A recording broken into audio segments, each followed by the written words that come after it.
Best kit of kit so far. Old pair of pliers. Get it under the edge and leave it out. Going good. Next bit, see if this works as well. Under, leave it out. Move it down, leave it out.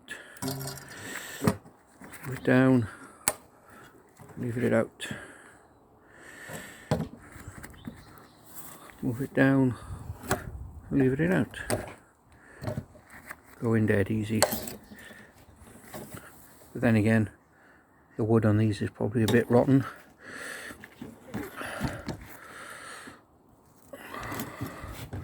But it's working.